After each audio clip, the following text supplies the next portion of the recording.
Sickness was not the plan of spirits.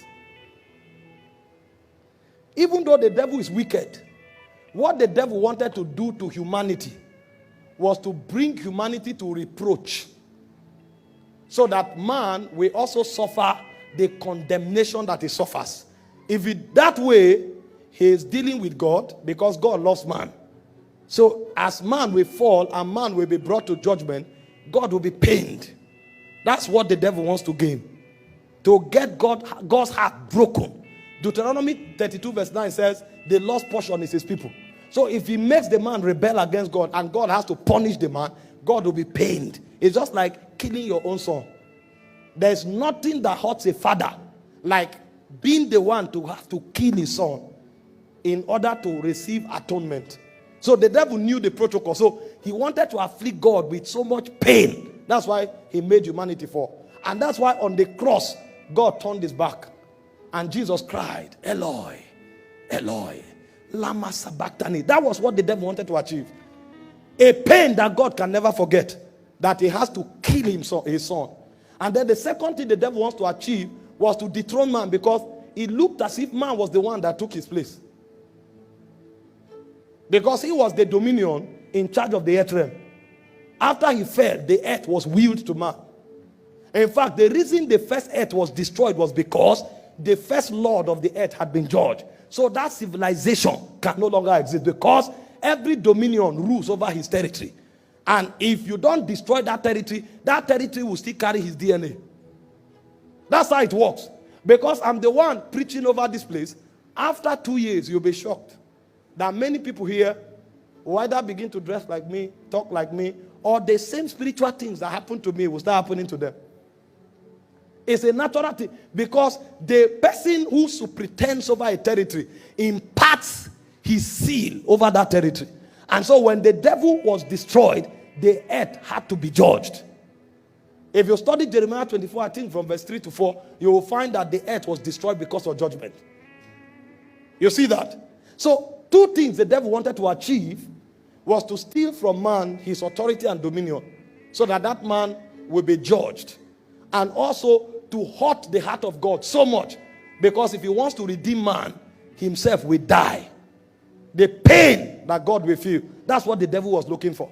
However, things like sicknesses became byproduct, because when the devil was judged, something happened. The glory they carried was their covering.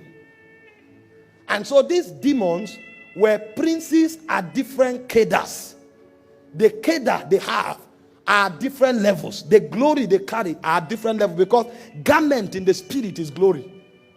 And so when God judged them and glory was withdrawn from them, those of them who were lower in rank, the layer of glory they carried was stripped off them, so they became disembodied.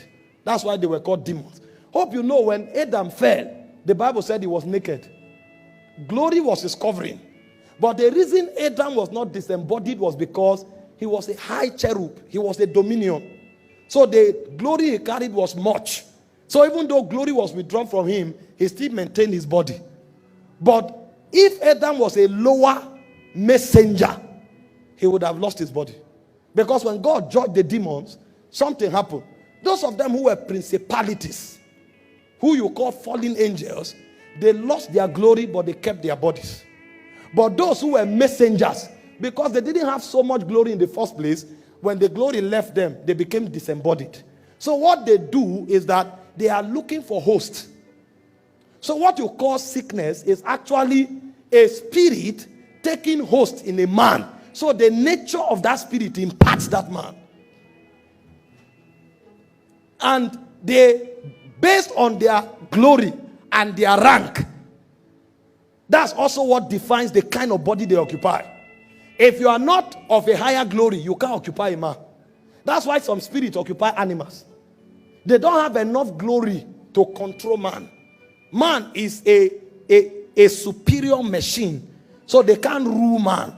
So the spirits who don't have enough glory to possess man, they possess animals.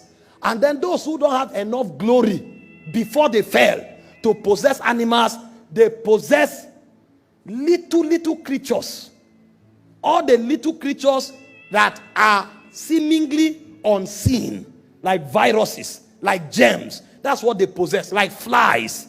So what they possess is dependent on the level of glory they had before they fell.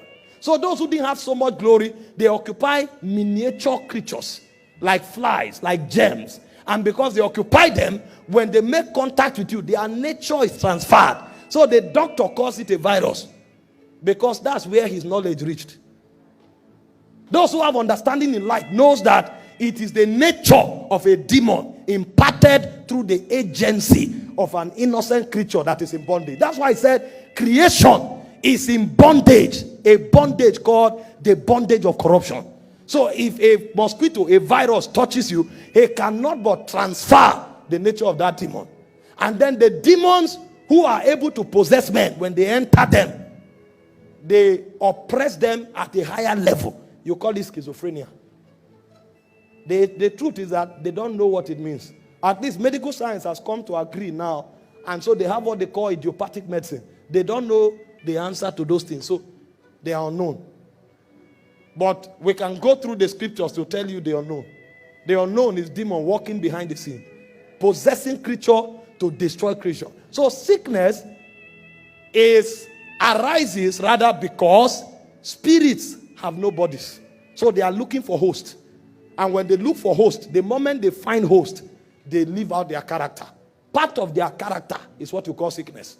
So if a spirit possesses a miniature being, like a fly, a virus, a mosquito, when it touches you, it will transfer the nature of that spirit. That transference of reality is what you call a sickness. And then when it possesses a man, it can destroy that man, like the madman of Gadara. That is a technology. But the reason all of that happened is because they lost their glory.